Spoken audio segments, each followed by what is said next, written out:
You're listening to the Pittsburgh Piledriver. What the hell is that? Podcast.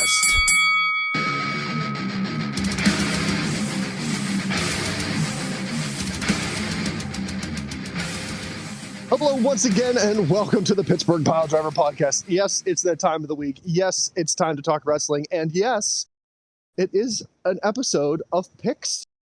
Everybody's welcome, because picks episodes are best episodes.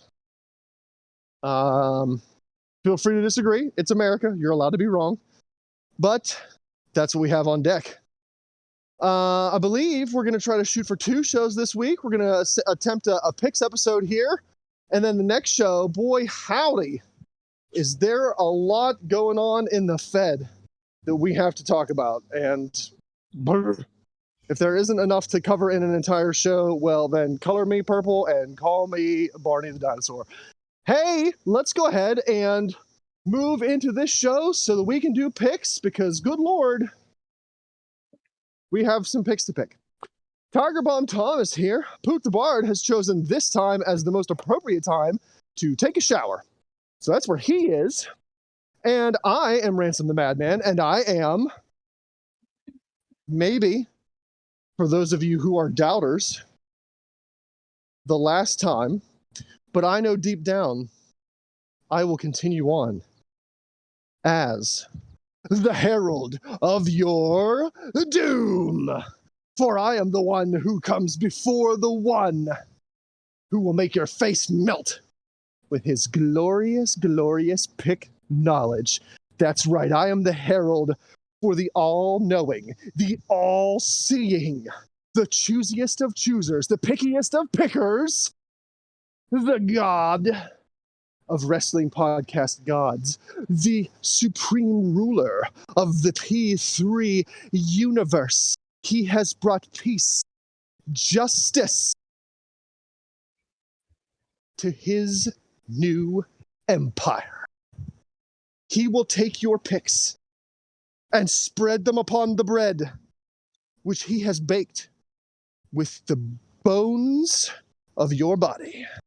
He will take your picks and squash them into jelly, spread them upon that bread with peanut butter made from your fermented tears, and make the most devastating, most ruthless, most dominant peanut butter and jelly sandwich the world has ever seen. This is the man who no man or woman can defeat. That's right, ladies and gentlemen. Go ahead and hit the floor. Get down on your marrow bones and pray, because I am the one who heralds the coming of the Pittsburgh Piledriver Podcast. Cruiserweight champion, Beef Lactus, the World Eater. Wow. This is where you come in and say hi, because you're the champion. Hello. Maybe Hello. he's in so much shock and like post-coital orgasmic coma from you blowing him so hard there. My God, Stop interrupting the champ. Ladies and gentlemen, the man who interrupts the champ now with the sounds of bitterness and jealousy. That's what it is. No, I'm honestly the champ impressed. interrupting. I think we have to have a real discussion whether or not a blowjob counts as coitus. Hi, everybody. Welcome to the Pittsburgh Piledriver Podcast. This is Beef the Legend, and I appreciate that wonderful introduction from my boy. It was pretty amazing. My man. The man. My man. Woo. Oh, that's not. The Silver Ransom over there. Of course, like you said, you got Tiger Bomb Tom on deck, and Poot is nowhere to be found. So, because, we all float down here. So here we are. Where is Poot? Poot's never here. It is Summerslam weekend. Summerslam is on Saturday, as we've just hemmed out. Thank God. For the first time in ever, maybe. It may have been on a Saturday in '92 and it was in Wembley. I don't know. But it's been a minute. Why? Why is it Saturday? Was something already planned for Sunday that they were afraid to go up against? I don't think so. Realistically, I think they just saw Tony Khan's mod and are like, oh, hey, pay-per-view on a Saturday. What a novel idea. That way people can gather, people can watch, and then Tony Khan's like, aha, I'll start doing pay-per-views on Sundays. And stop it, Tony. Look, I am a big fan of the pay-per-view on Saturday model. Yeah, man. Because I can stay up and watch the entire thing, and I don't have to worry about having to go to work the next day. Now, I get it. There are some people that don't work Monday through Friday. So, sure, those people, are possibly not affected or negatively affected if they have Monday off. But I'm a fan of the Saturday pay-per-views. It just gives me more ability to watch it and be able to stay up late like an old man and not have to worry about trying to get up the next day and hem and haw and limp my way through life. AKA, it gives you the experience to get drunk during a WWE event so you can actually enjoy it. Hi-oh! I don't need the excuse to get drunk on any day of the week. It's Thursday. Tomorrow's Friday. Tomorrow's not Friday off day. Tomorrow's Friday work day. And let me go ahead and check my watch. Yep, that's right. It's Rum 30. Oh, boy. Welcome to Doom. Our dedicated listeners will know that Ransom sometimes puts a belt on Tuesdays too. So welcome to the Ransom Intervention Hour. My name is Jeffrey, and I'm here to try and talk my best friend Adam off the ledge. Buddy, what's bothering you? Anyway, SummerSlam. So here we are. Alcoholic, that's fine. I hold down a steady job. I've never been fired. It's fine. I'm a functioning alcoholic. All right. So, SummerSlam. Here we are. Card as it stands right now. Before SmackDown, because I'm sure that there'll be four more matches added on SmackDown. Because listeners, don't worry. If you miss this time with Beef going over all the picks, you'll pick it up again whenever Pip joins and ask Beef to go through all the picks again. Nope. I sent it to all you fucks. I sent it to everybody in Messenger, and I said, here are your picks. I'm going to review them once verbally. If it is missed, well, that's your doom, isn't it? Okay. Doom. So, welcome to your doom. Before we jump right in, let's go ahead and go over the current standings as they stand. Currently in the lead is Amber, the Mrs. Card Maniac, with 45. Tom is with a respectable 42, is close behind. Harlot. And then things have happened. I'm at 37. No. I'm at 37, so I'm still within a stone's throw here. The Lord of the title. It starts to fall off after that. Pat comes in at 34. The bastard. Poot at 34 as well. Never here anyway. Dave at 32. Allegedly. And Ransom with 24. I am the Herald. I don't need points. I'm not trying to win the title. I'm trying to be the good Herald and shelter my lord from any naysayer. Now the good news is we have 8 points this month. This week. This time. For SummerSlam we have 8 points. So it is literally everybody's game.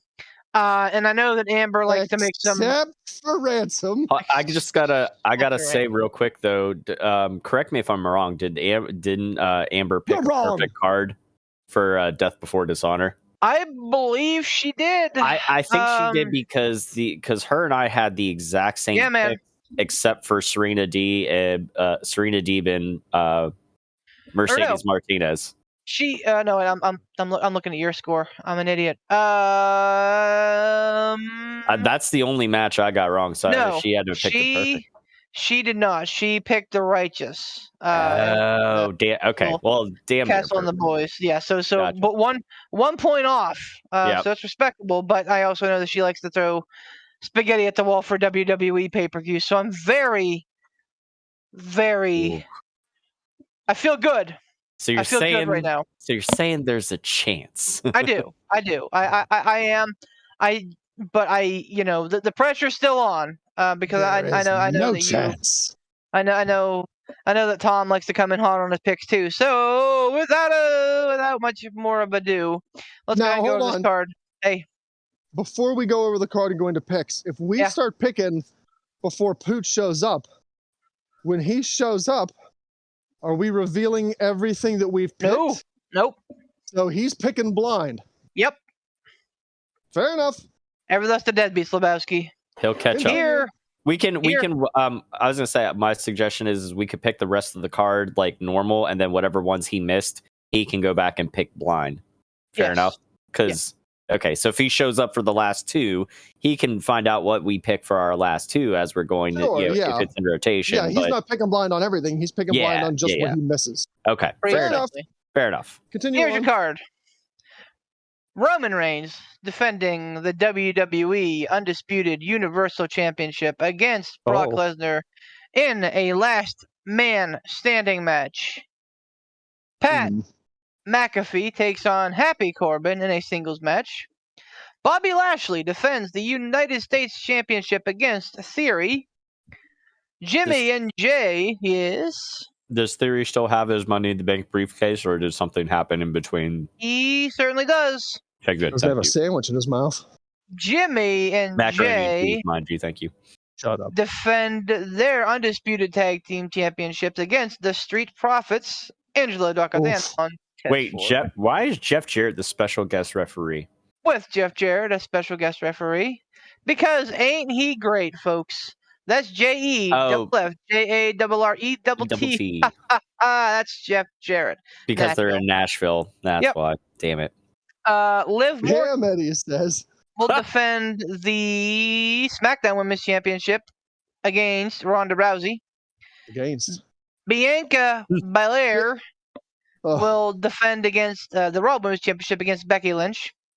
Logan Powell will face The Miz in a singles match.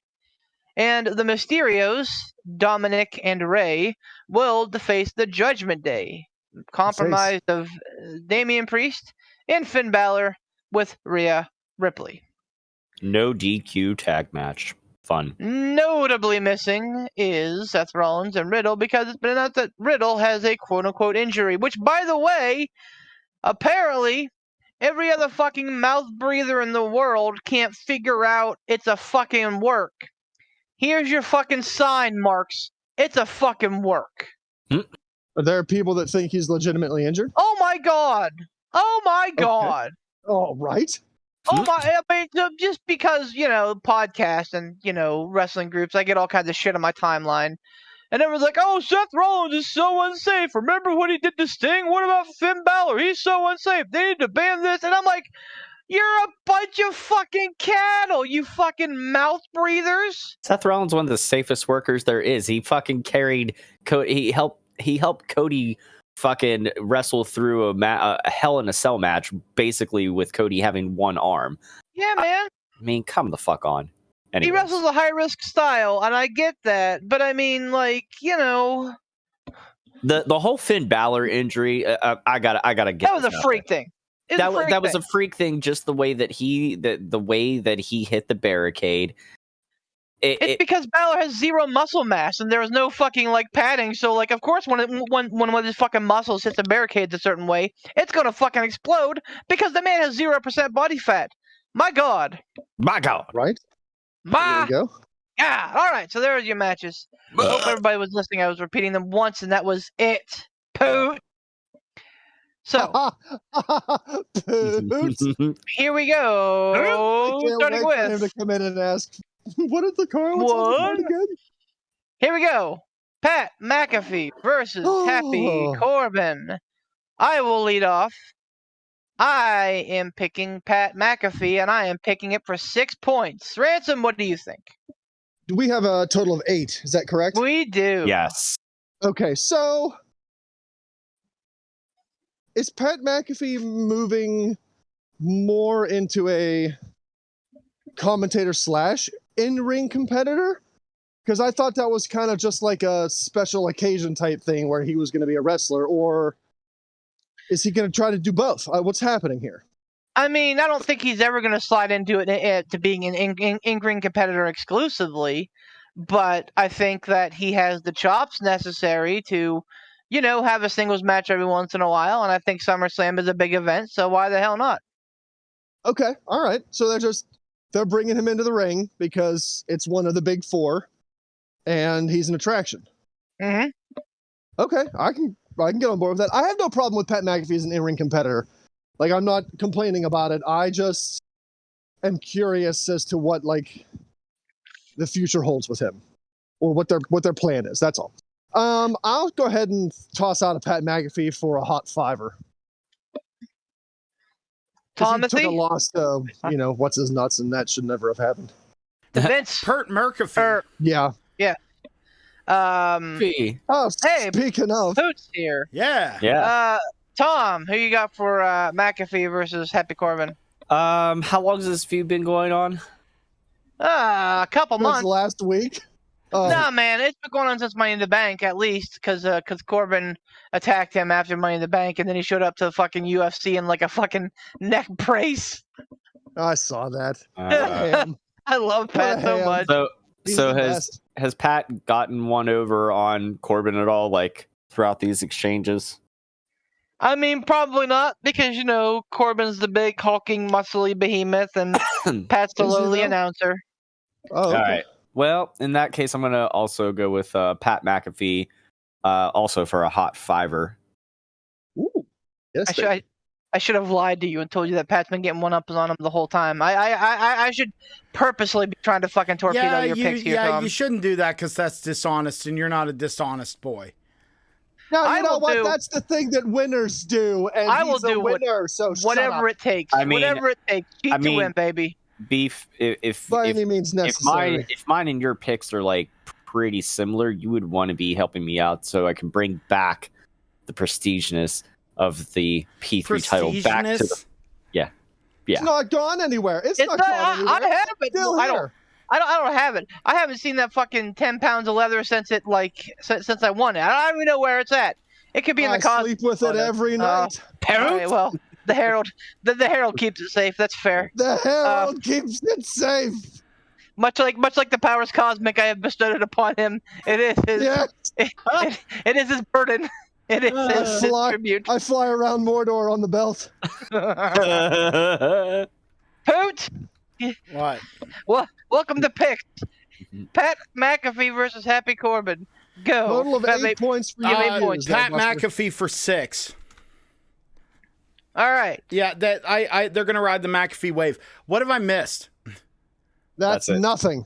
The first pick is this. Oh, all right. Yeah, McAfee for 6. Absolutely. Okay. All right.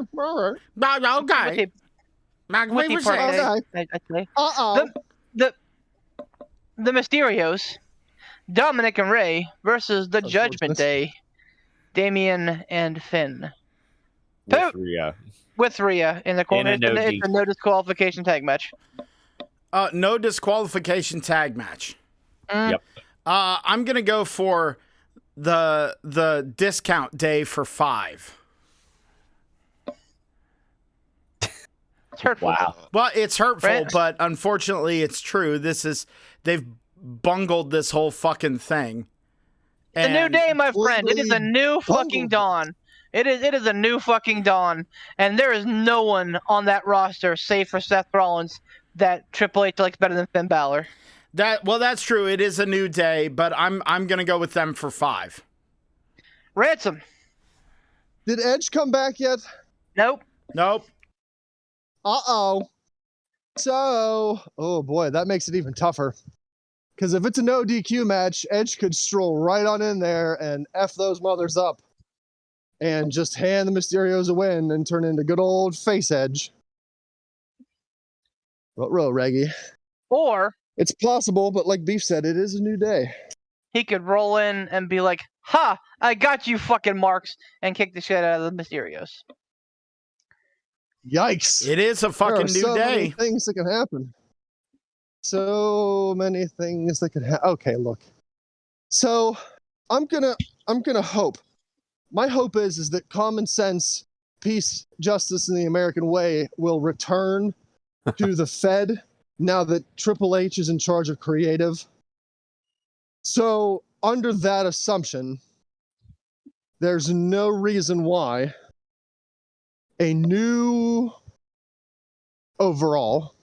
faction with two young, hot talents should not win over the rarely ever showing any sort of talent fetus face young Mysterio and past his prime old small Mysterio. There's no reason for it. Judgment Day, 4 points. How do you really feel, Ransom? Hate him. Fetus Tom. face. See, this is a tough pick because I feel like they could be setting up Dominic to turn on Ray and join the Judgment Day, and then Edge can return and team up with Ray, and they can, and then they could basically fight for Dominic's, good boy soul. Fight for the fallen. Yeah, fight for the fallen. Fight for custody of Dominic. Yeah, fight for custody of Dominic's soul. And Damian can tell him that he's his poppy now. I don't know. Even if the Mysterios pick up the win, we could still get a Dominic turn at the end, which be weird. But fucking, we haven't gotten completely out of the Vince McMahon booking era just yet. Like, I mean, I know Triple H is technically in charge now, and we're gonna get into that next episode. But I know you're speculating, and I don't want to influence your picks, but just it doesn't seem to make a whole lot of sense to me.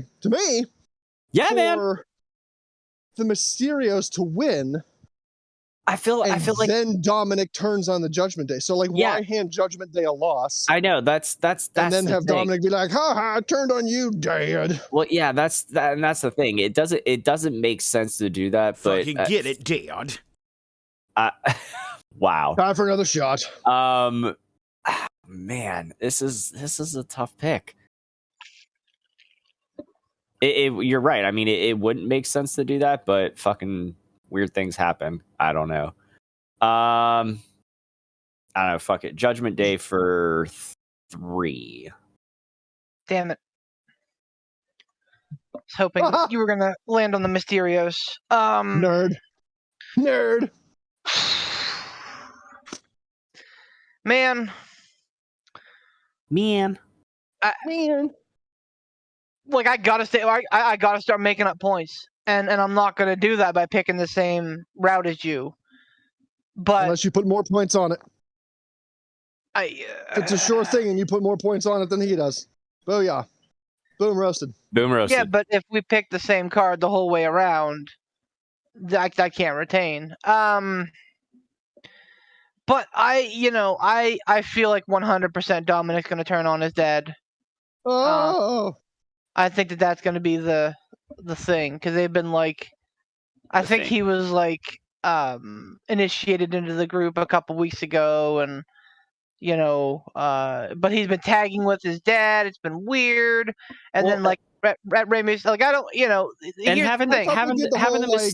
having the Mysterios also been just been eating a lot of ass kickings lately, anyways. Like, it feels like they're due one. That's the only thing that made me really struggle with this pick. I feel like they're kind of due a win, but no, they're not. They're due all the losses in the world because they're both not worthy.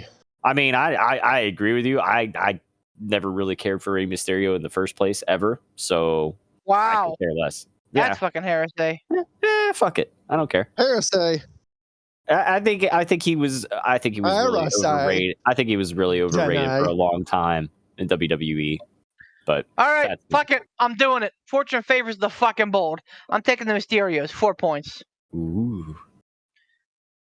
You'll always be my galactic overlord. I just think my hand is being forced here. I'm looking at the card, and I know how Tom picks, and I just feel like him and I are going to hit.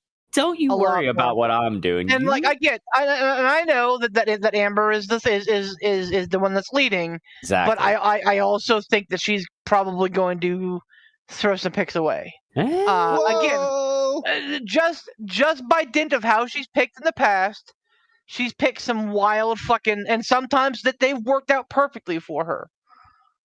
I'm just kind of banking on her, kind of, throwing caution to the wind Choking. here. You're banking on her choking. I am. I would. You can say it. You're the emperor. So I have right now. Tom is in my sights, and I agree with everything that everybody's saying. The Judgment Day needs the win, 100%. Nothing was cooler than fucking Rey Mysterio's 20th anniversary, or whatever the hell it is. Fucking Rhea Ripley showing up to his the backstage party to haul away his kid wearing the Eddie Guerrero "I'm Your Poppy" shirt and fucking hauling away Dominic Mysterio. Rhea Ripley, I love you, and I want you to know that. She is kind of the best. But I spit on myself. The Mysterios have been eating a lot of ass kickings. Edge is coming back. It would make no sense for Edge to come back and not side with the Mysterios. And he may not even be involved at SummerSlam. He may, start a new angle on Monday night. I don't know. But in all reality, if he's there on Sunday, he's probably not going to be there to back the Judgment Day unless it's to swerve all the marks. As we've discussed. Yeah, Super Bowl Saturday. I'm picking the Mysterio's. No. Fucking shirt's too tight, Billy. Sorry, Beef, you pick your pick. 4 points. That's all I'm saying. 4 points. Mysterio. So, again, it's a new day. It's a new generation. Do you think there's a change in direction to where, the word has gotten out? WWE's bringing back, face Edge, rated R superstar Edge.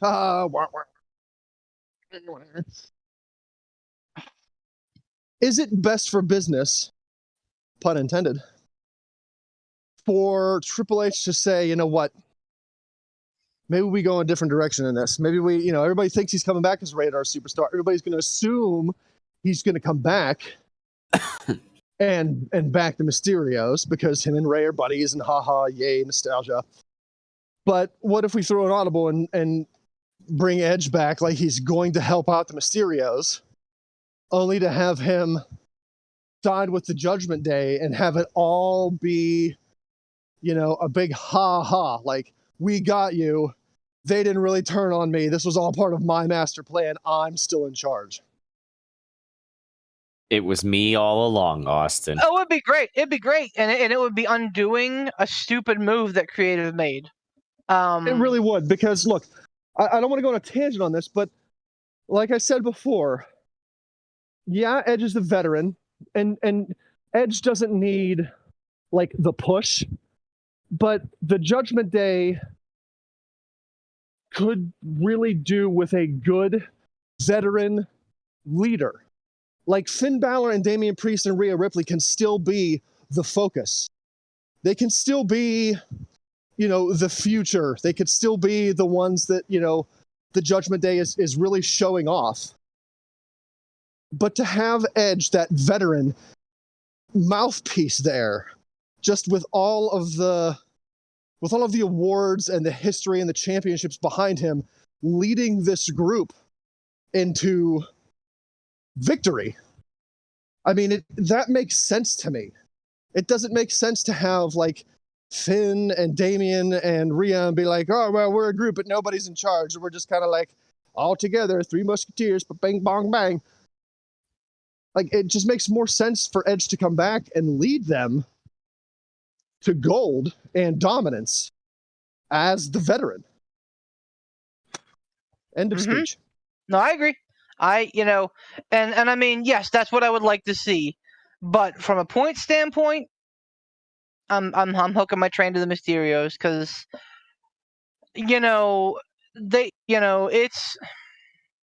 this is probably going to be a blow off. The Mysterios probably need to save face and look good and be winners, and then whatever happens, happen. I don't know. I'm just trying to counterpick Tom here. Moving on. I'm not trying to influence your picks. It's just I don't know. It doesn't make a whole lot of sense to push the Mysterios over the Judgment Day. Again, these three young people who are clearly the future of the business. Mm-hmm. in the blow-off match are taking the L to Old Man Mysterio and a Junior Fetus face. Like, but why though? I don't know. I hear you. No, and I again, I agree. I hear that opinion, and I agree with you. I would much rather see Edge come back, but we'll see what happens. Moving right along. Logan Paul will face The Miz in Logan Paul's return match from WrestleMania, where The Miz apparently turned heel on Logan Paul, and Logan Paul was supposed to be the face. That's a little hooey. Like, you can do whatever you want with Logan Paul. He can write whatever he wants into his fucking contract. Logan Paul will never be a fucking face. Ever. Ever. Ever. To a certain contingency of the audience, he will be. I don't think so. Because even the fucking rough and rowdy crowd, like, don't like the Paul brothers. Nobody likes the fucking Paul brothers. Nobody likes the Paul brothers. They are human garbage quantified. Yeah, they're like. I'll put this out there. I hate them more than I hate he who shall not be named. All that being said, I respect the hell out of Logan Paul for getting outside of his comfort zone, for signing a contract, for actually putting his all into this. I was very impressed with what he did at WrestleMania. We'll see how it translates to a one-on-one match.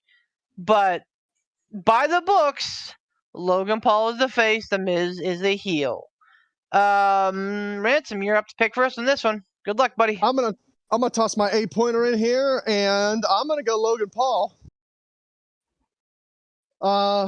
Face or heel, I don't think it matters in this match. The Miz left him laying. The Miz left WrestleMania looking like the dominant. Logan Paul just signed, allegedly, a big fat, contract with WWE. Who knows how many appearances he's going to make, but he's the newest big deal signee at WWE, and he was already left laying at Mania. So regardless of whether he winds up a face or a heel, I think they're going to make him come out looking strong for his singles new contract signing debut, and I think he's going to beat The Miz. Whether or not he's left laying at the end, so, he gets his just desserts and people like to see him get beat up, that's a different story, but I think he picks up the win here. Tom? I'd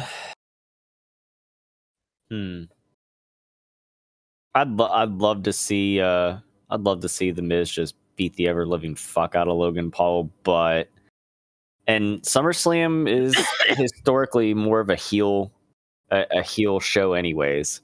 Mm-hmm. But I don't know. I mean, like,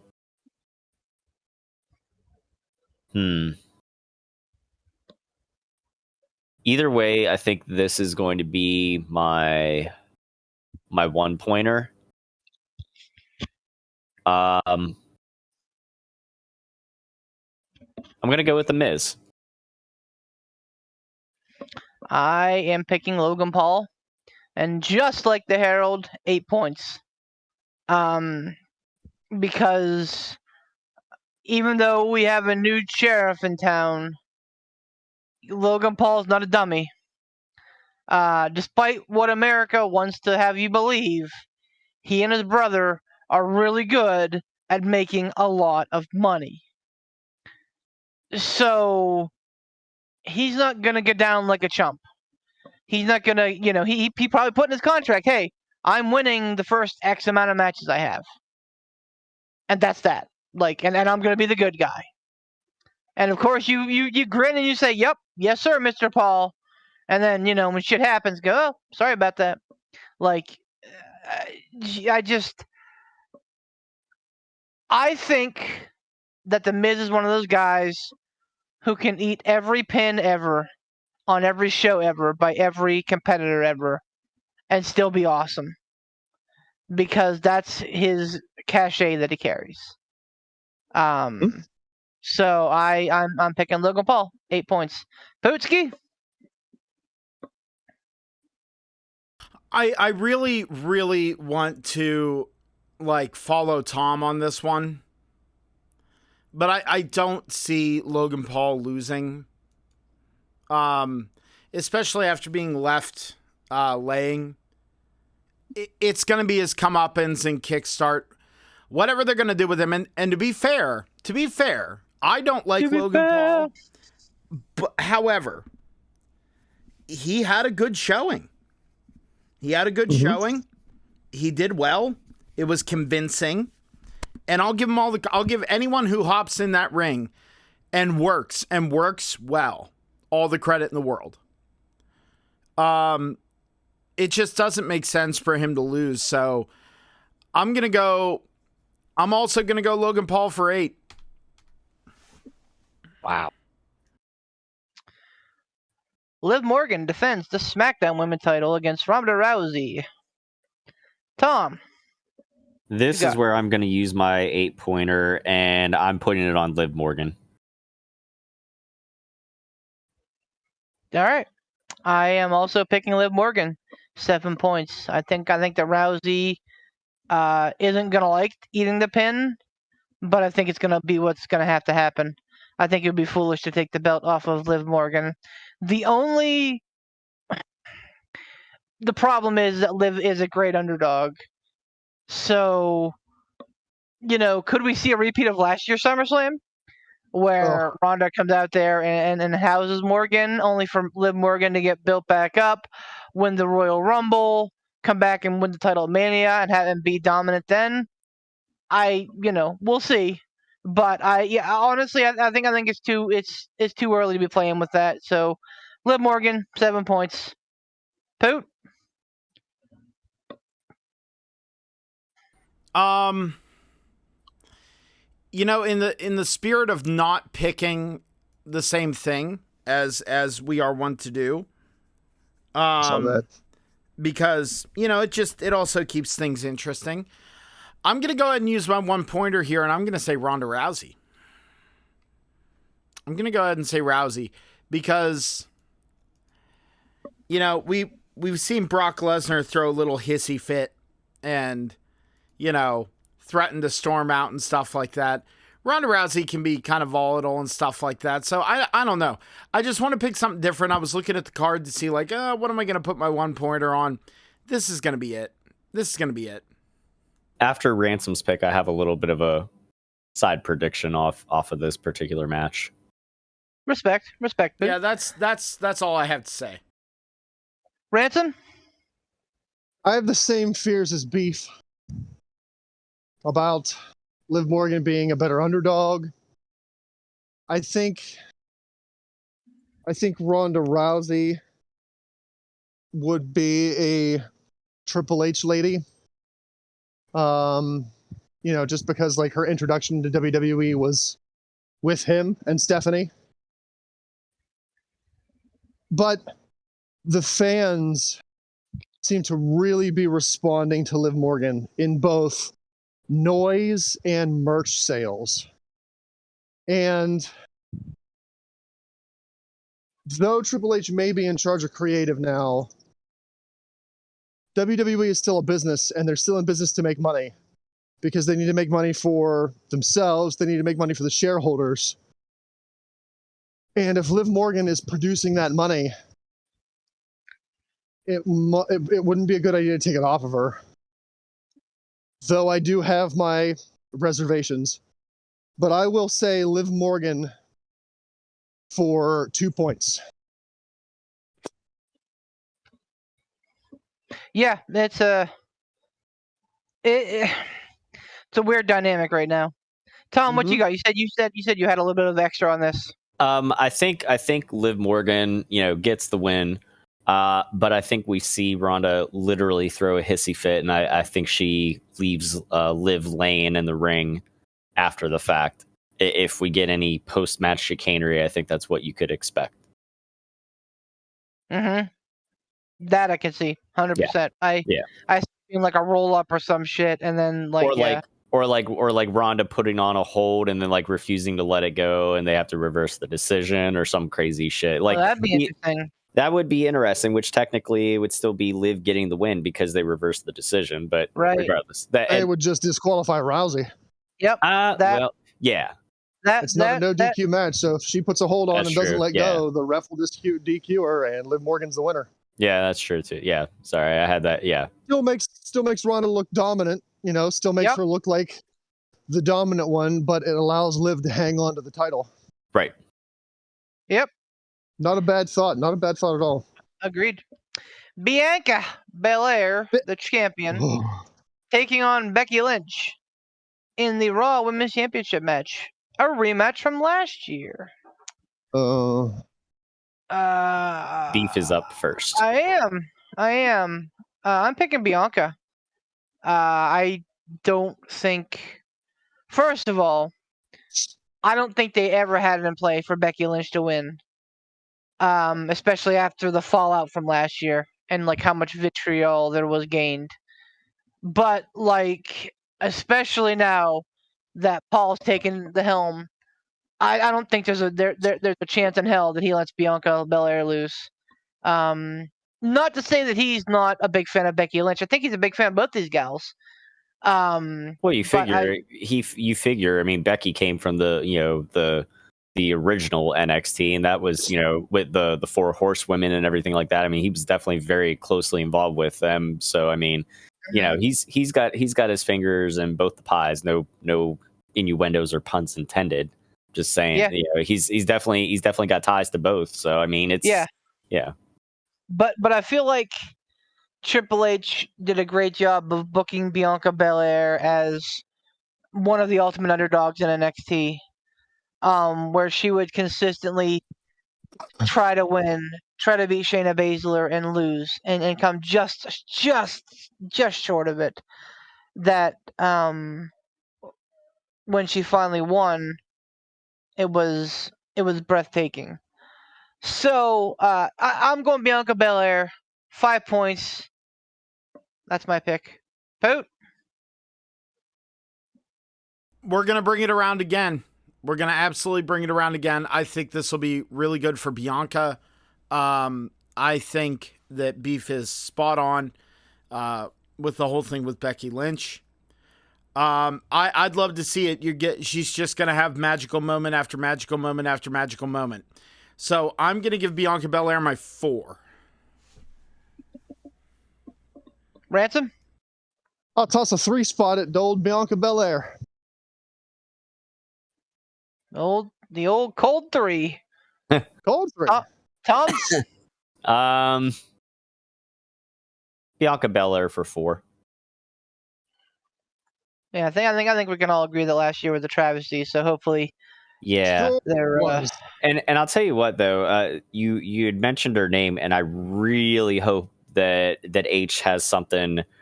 It can find something for her as Shayna Baszler, because God, she has been so grossly misused up on the main roster. If anything, she should be the one to dethrone Bianca if she gets the chance to. I would love to see Shayna or whichever brand she's on. I don't even know, but I would love to see Shayna get a women's title run, Raw or SmackDown Women's Championship. Like, she definitely. Oh, agreed. Yeah. Fucking A. She should have had one 2 years ago. 100%. The Usos defend their undisputed WWE Tag Team Championships against the Street Profits, Angela Dawkins and Montez Ford, in what is quickly becoming the Rock and Roll Express versus the Midnight Express of our era. Usos and the Street Profits keep busting out amazing match after amazing match after amazing match. Dude, so their tag match at the last pay-per-view was fucking insane. Like, going Broadway, man, just God, it was so good. Like, I don't care. People will be like, oh, that match didn't need to go on as long as it did. I'm like, go fuck yourself. That was amazing. That was tag team wrestling fucking just personified. Like, it had everything. Oh, too many false finishes. No, go fuck yourself. That was like, it was perfect. Best But tag team Agreed. wrestling that has seen a WWE ring in a very long time. exactly, the whole Jeff Jarrett as special guest referee thing though does kind of make me wonder. But go on. Well, speaking of making you wonder, here's Pitt Yeah. with this pick.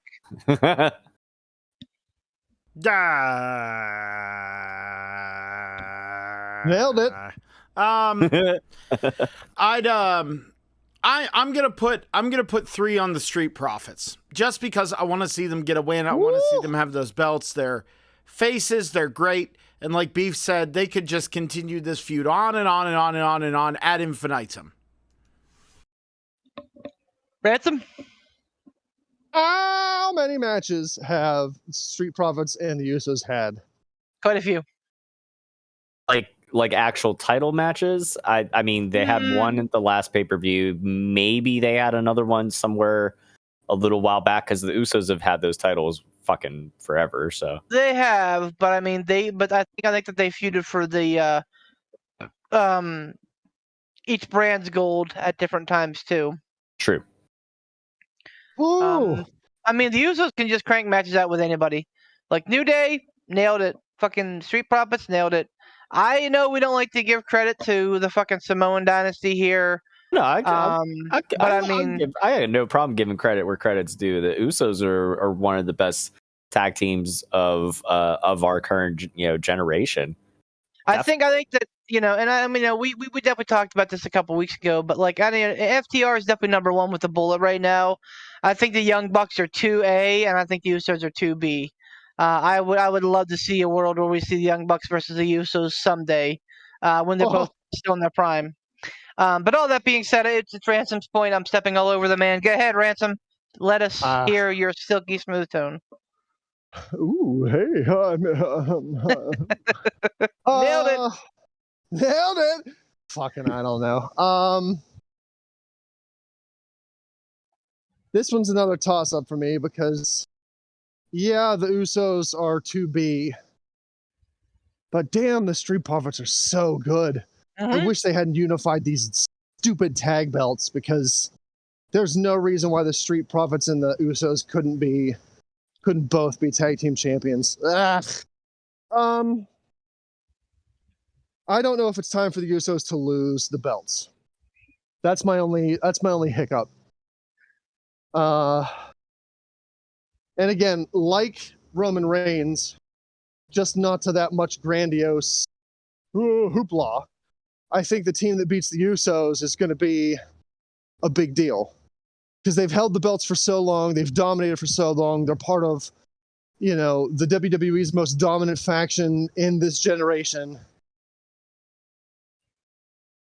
I think it's a mistake to have them lose the belts and then like get them back a couple months later. Like that's not what we need to see with this group. It's okay to hot potato title sometimes, because like it's going to happen. So you might as well just accept it. But I don't know that this is the time to do that. And I just don't know that now is the time to say, okay, Usos, you're passing the torch. So I'm going to put, what do I got? Do I got a 1, 2, 3, 4? You have, so far I've used 8, 5, 4, 2, 3. So you have 1, 6, and 7 remaining.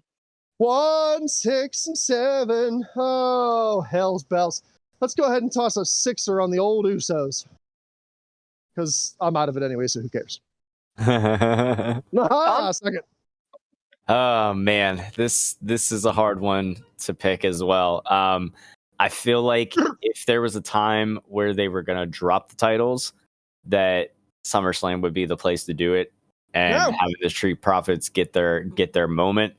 But like Ransom said, like having them drop the titles and then get them back like a short time later, while Roman's still hanging on to his, if we assume that's the way it's going, I don't think that's the right move either. They've currently, I'm just throwing out some stuff here. 373 plus days. It's the 6th longest tag team title reign in WWE history. That's insane. Let me pluck your mind strings for a moment, if I may. Go for it. So we're all assuming that Roman Weave that is web. going to win up until WrestleMania of next year. Right. Yes. At some point, the foundation has to start cracking. Right.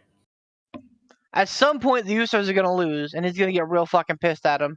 And he's going to go on a tirade where he's going to make them win, and they're not going to win. And, like, shit's going to, get to a point where one of the Usos probably cost him some matches, and then it's going to be fucking problems. I don't know. I'm just talking through some things. Ransom, I think, said the point, what I don't know, man. I'm not trying to influence your decision. You make your pick, I'll talk through mine. Sorry. No, it's fine. I agree with you. Like that's part of what makes this pick really hard is because, like you said, the foundation does have to start crumbling. It's just a matter of how long is it going to start crumbling before, it completely gives out. When are they going to really start this inevitable, downfall of this bloodline stable? So, man, I don't think it's just yet. I'm not too sure on it. I'm going to put 2 points on the Usos to retain. You said 2? Yeah, 2 points. All right. I don't think I can influence your decision, Beef, but I've got a few talking points on this too. So you let me know if you want me to go now or after you're done picking.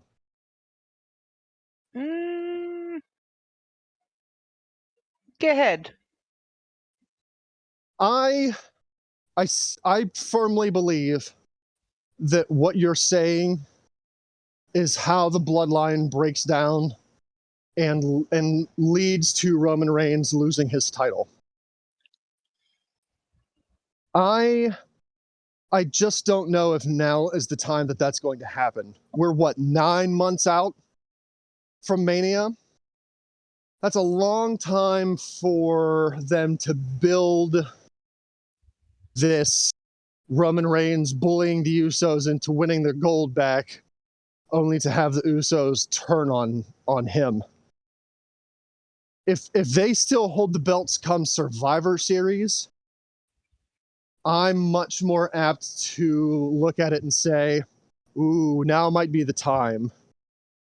If they still hold the belts come Rumble, I'm fairly certain you could put the Usos up against Brian Kendrick and Mark Jindrak, and I would probably pick against the Usos because if they haven't started the crumbling of the bloodline by Rumble, I think it has to start at the Rumble.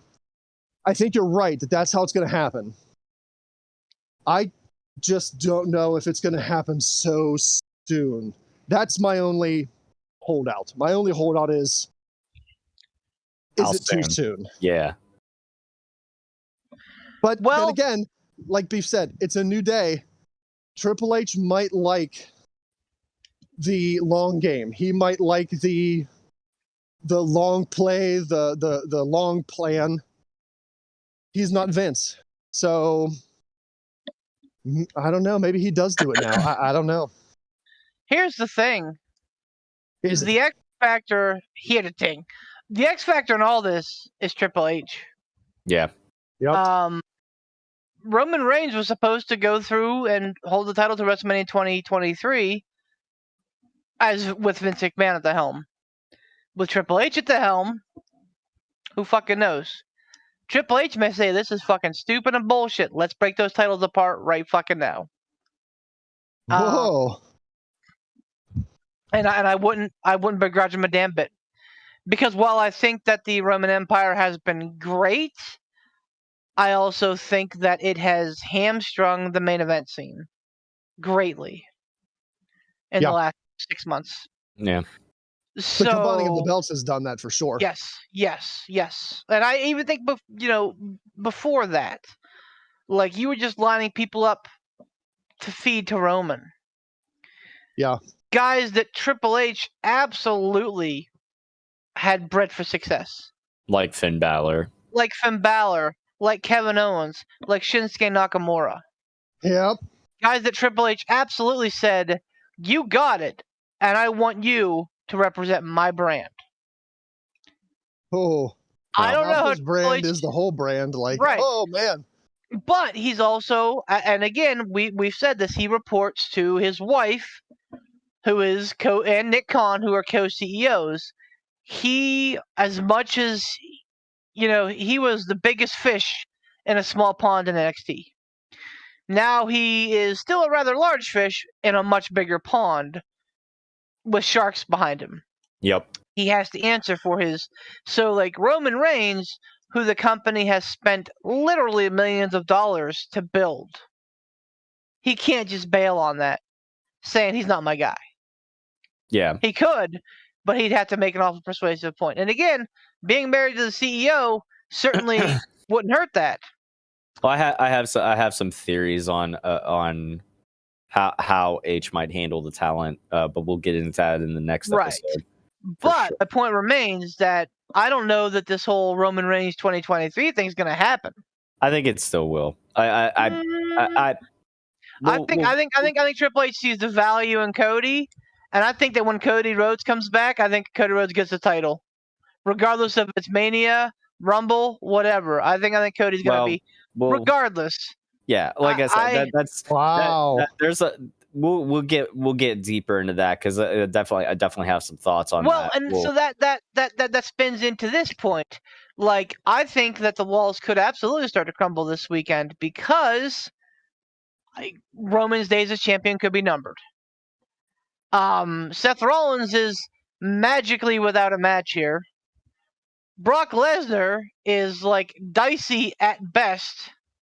When your main event leaves the venue and people have to call begging him to come back on the phone, you suddenly have no faith in that talent. I have no faith in that talent. I thought it was all a work that he. I don't think it was a work.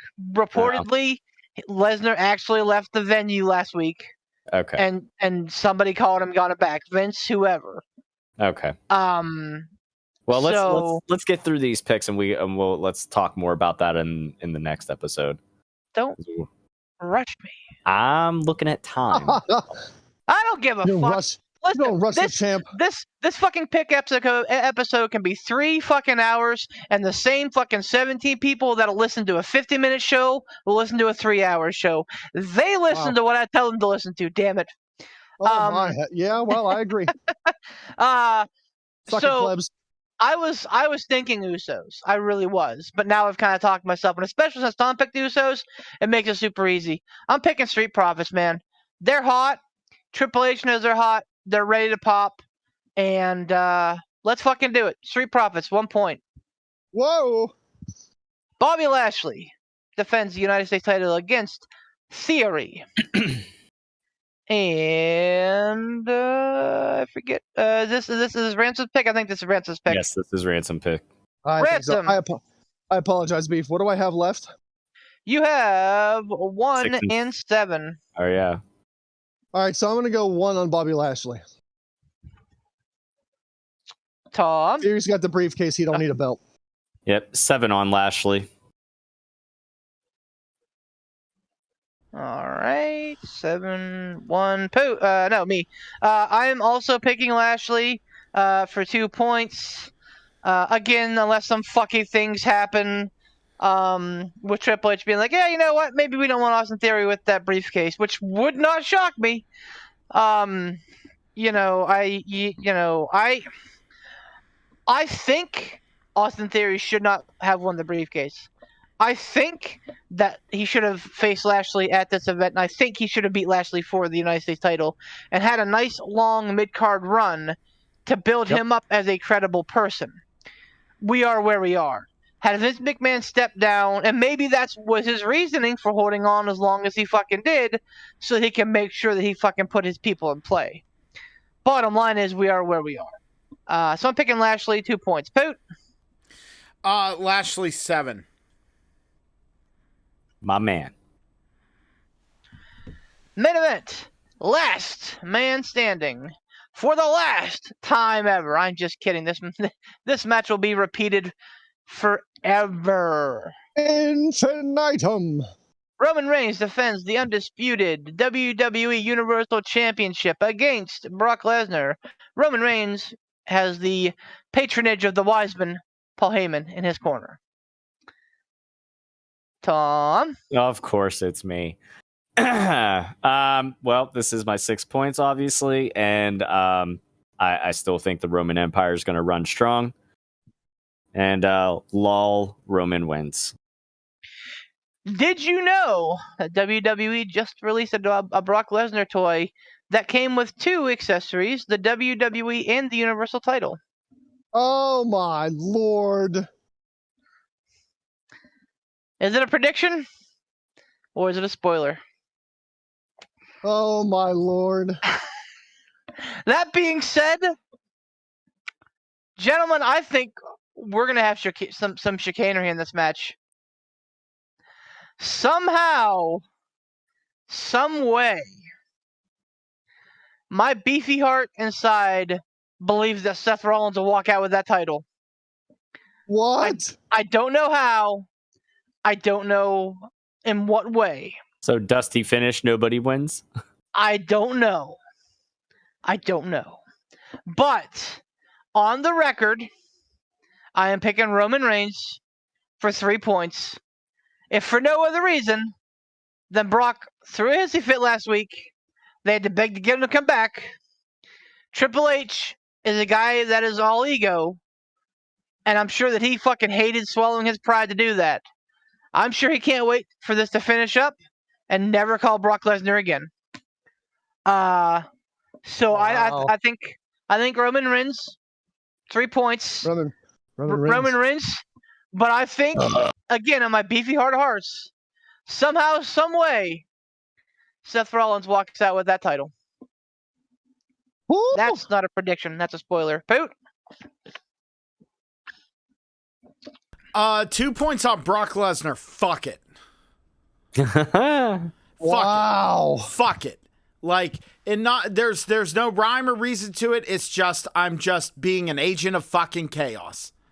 You know what? love it. Brock Lesnar, 2 points. Normally, whenever Poot pulls his fuckets, it's in a really weird bend.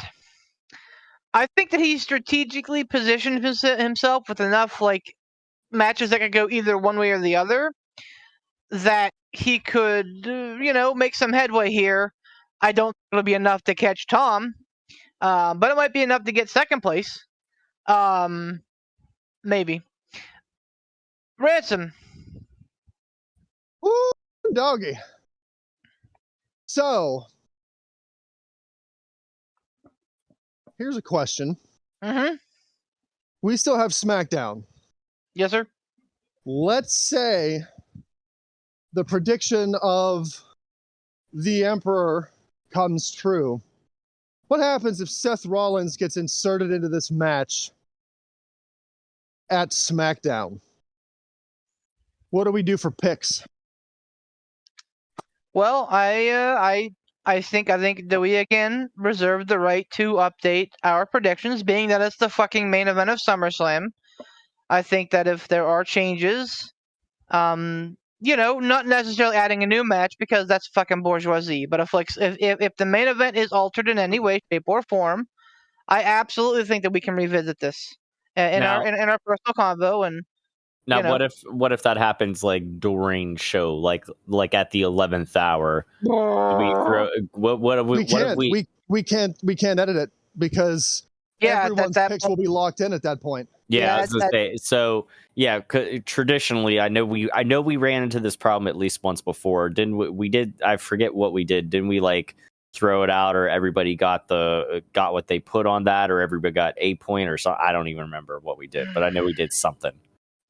I think everybody ended up getting the points that they wagered on a match that has suffered and changed during mid event. Okay. Yikes.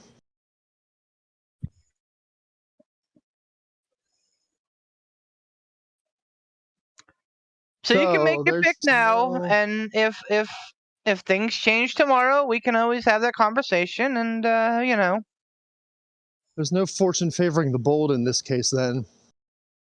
Because even if it changes during the event, if it changes and we just say, all right, well, everybody gets the points they wagered.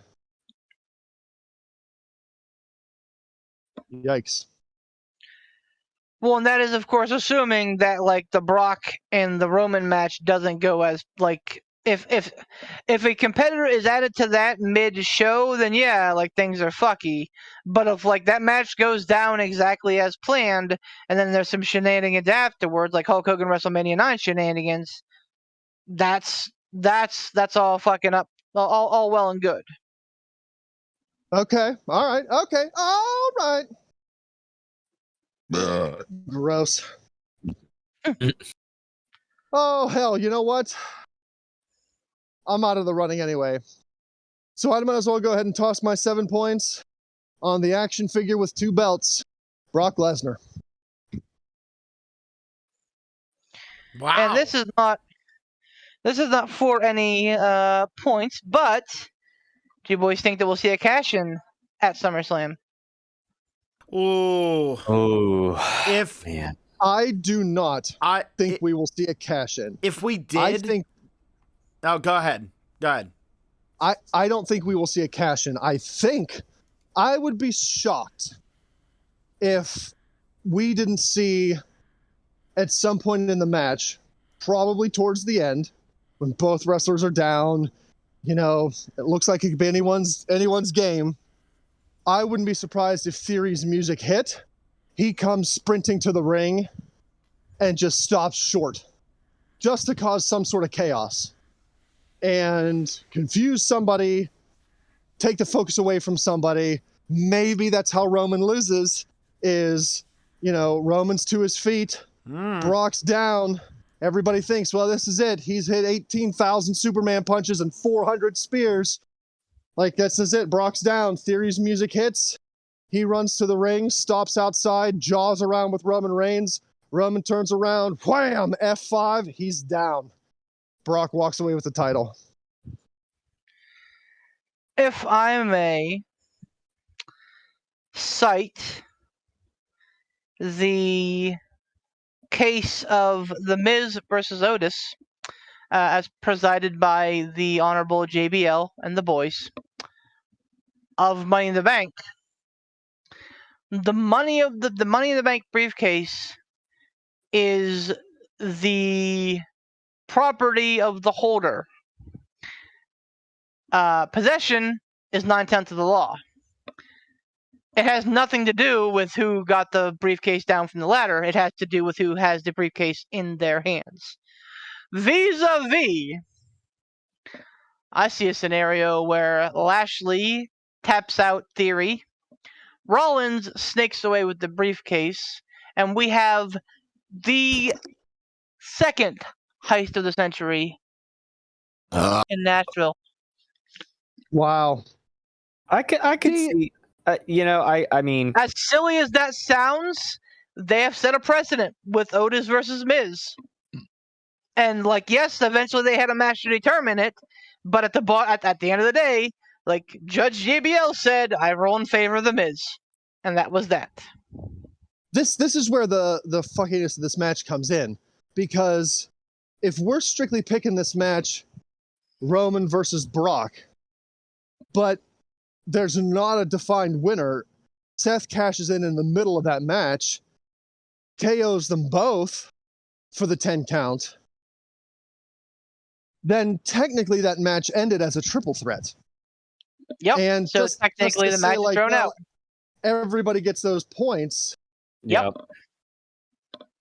Yeah. Or if it goes I don't like that. Or it could, another scenario, it could go to a double count out. Neither one of them can answer the 10 count, and the match is over, and then Seth comes down and cashes in somehow, and they restart it as a triple threat match. So in that case, well, that's a new match. Then everybody loses. I was gonna say, then everybody loses those points. There's a lot of shit that could happen there, and I mean, this is obvious. This is So- obviously a lot of fantasy booking, like, but Traditionally, what's happened is we have always awarded points if the match changes on game day. Right. But at the same time, we also recognize that Money in the Bank is what it is, and that can quantifiably change the winners and losers of a match. Ergo, if you think that the winner of this match is going to be Seth Rollins via Money in the Bank contract, put your fucking balls where your money is. If you think that if you think that Theory is walking out of Nissan Stadium with that title vis-a-vis the Money in the Bank contract, then the winner of this match between Roman Reigns and Brock Lesnar would be Theory. But listen, we need to decide on that here and now and set that precedent going forward and let the fans know. Because if we're going off of previous precedents, Money in the Bank cash in, that's technically a match change. Yep. Whether you're just adding a third participant or whether it changes to a triple threat, no DQ, whatever the case may be, that changes that match to officially something different. Well, here you go. So if we're going to say you can play the Money in the Bank cash in as your pick, then we need to set that precedent here and now and allow the four of us to potentially change our answers. Because previously we would have said, well, that match changed mid-thing, so everybody gets the points. Here's decide on it and set the precedent now. That's what I'm saying. Like with Money in the Bank, I think that you're always hedging your bets. As long as Money in the Bank exists, you know that the match that we're picking could end up being the Money in the Bank winner. Here's the thing, dude. So it's on you to pick the Money in the Bank winner if you think that they're going to successfully cash in. That gets too messy, man. It's way too messy. Look at last pay-per-view. Look at the Money in the Bank pay-per-view itself. Nobody picked. We weren't saying anything about the women's Money in the Bank winner was going to cash in on Ronda or anything like that. That is an entirely new match. Whenever somebody cashes. Hold on. Seth Rollins at WrestleMania 31 was not an entirely new match. I understand. He became part of a triple threat match at that point. I understand that. So here is what I propose based off of what we've done before. If this match goes to if Brock and Roman, this scheduled match itself goes to a dusty finish, fucking nobody wins because neither one of them can answer the 10 count. Tough shit. Nobody gets the points, right? Because it's just like it's just like whenever matches have gone to a time limit draw. Same exactly. thing. Nobody wins. Okay. Right. Now, if that happens, that decision is made, via WWE. They declare that match as a wash. Mm-hmm. Then Theory comes down and cashes in. That's a whole new match. Yes. So somebody picking Theory as the winner of that does not constitute the same match. It is an entirely different thing. If Theory gets added to the match on game day, or like they get down to the ring, they do their introductions, and we get another thing just like at Money in the Bank where Adam Pearce or whoever comes out and says, oh, we're adding a participant to this match, and it's Austin Theory, or his music hits before they start the match, or partway through the match or something. That is a change to that match itself. That is a change to Brock versus Roman. And in that case, everybody should just get awarded their points because that is a complete fucking, change of the scheduled card. So in that case, everybody would get their points. So I would like to speak my piece. Everybody picked this match. Is that correct? Mm-hmm. Yeah. Okay. Here's my piece. The fun of Money in the Bank as a spectator of WWE is you never know when that briefcase is going to be cashed in. I think that the same should apply to our picks. when Money in the Bank is in play, you never know when that Money in the Bank is going to be cashed in. So that is the fun of having that Money in the Bank title, that Money in the Bank briefcase looming over our picks. So that at any event, you could pick XYZ dishes clanking to win because of cashing in Money in the Bank. I think that adds an extra layer of fun to the picks, just like it adds an extra layer of fun as a viewer, never knowing when that Money in the Bank is going to cash in. My man. Therefore, my opinion is if a match is just changed, flat out changed, the same day after everyone's picks are locked in, then that match is a wash. Whether we award points or don't award points, figure it out. I don't care either way. But I think if Money in the Bank is in play, anyone can choose at any event XYZ as the winner due to Money in the Bank cashing in. Yep. I'm right there with you. Because that's the whole point of Money in the Bank, is never knowing when that person could cash in. Also, there's always that other hand of rum. Also, there's that other double-edged sword as, sure, they could cash in, but there have been cash-ins that haven't won before. Mm-hmm. Yep. So that's what I'm saying. I think Money in the Bank in play, you can pick that person as the winner because that's the whole point. Yep, I agree. And that's what I'm saying. Like that's when it, like, yes, we will throw our fans and each other a mulligan if WWE pulls some shit on game day. But like, for example, for this match, if it starts out as Roman versus Brock, but let's say game day happens and suddenly Seth Rollins is just inserted as a participant. He's not cashing in Money in the Bank. He's just inserted. Or Cody is inserted because, surprise, Cody's back. No, that's an added participant. He doesn't hold Money in the Bank. He's not cashing in. Yes, everybody gets a point. But if the Money in the Bank holder cashes in, that should count as a legit pick because that Money in the Bank is out there. So it's incumbent on you as the picker to say, I believe that Money in the Bank would be cashed in, and here's why I think Theory is going to be walking out champion. Okay, well, let's hear what Poot thinks because, as always, we've made everything a majority decision, so... in true Poot fashion, I'm going to be Switzerland, whatever you guys want. No, honestly, like... I don't know. I feel like it's one of those things that I think what we could do is say, because I think we're booking ourselves into something insane, and that's what's making all these questions fly around. That's the fun of it, though. All right, so then just ease your fears. It doesn't have to be difficult because if there's no Money in the Bank out there, this is a completely null and void conversation. And to be fair, they've spent the last 4 weeks telling us Money in the Bank's going to be cashing at SummerSlam. Last week they had Brock Lesnar obliterate Theory on SmackDown. On Raw, he got into a scuffle with Roman Reigns.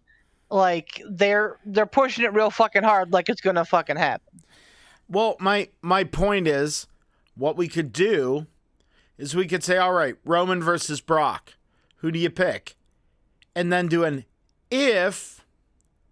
And then you have to put the exact same points on your second pick. No, that's way more messy. I'm not doing that. I'll tell you for certain. As the bookkeeper, like this Money in the Bank could go on till WrestleMania. We're not picking every pay-per-view main event with 2 ifs. I'm with Ransom 100%. I think that again, if Money in the Bank is out there, you need to be the smart and realize, okay, this is the time that's going to get cashed in. So if I truly had the cojones behind my fantasy booking, I'd put 3 points on Rollins. I don't think they're going to go that crazy just yet, so I'm sticking with the safe bet on Roman Reigns. But anything could happen. All right, so you got you and Ransom for Pooh to Switzerland. I kind of wasn't in exact agreement, so majority rules, it goes in favor of what you guys want. So with that said, is anybody changing their pick from Roman or Brock to fucking Theory or Seth or, fucking Goldberg or goddamn, He the who great shall not Muta? be named. The great Muta?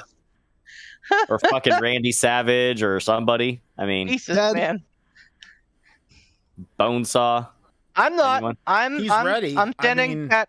I'm standing pat on Roman. Like I said, it's a safe pick. I thought you picked Brock. Nah, man. No, Poot and I picked Brock. Poot, you're not Yep. changing. Nope. Okay. Beef's not changing. Tom, you're not changing. Nope. So listeners, Who won't hear this until Saturday? right? So you'll explain this. Please Yeah. explain it in the post immediately Yes. following this I will. podcast. I will. Yes, I will do that. Excellent. Excellent. I'll go ahead and change mine to Seth Rollins. Yes, the Herald.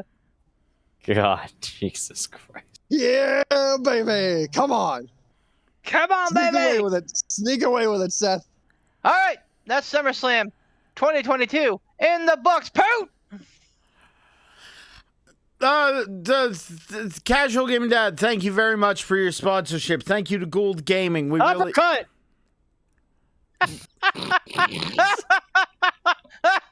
Wow.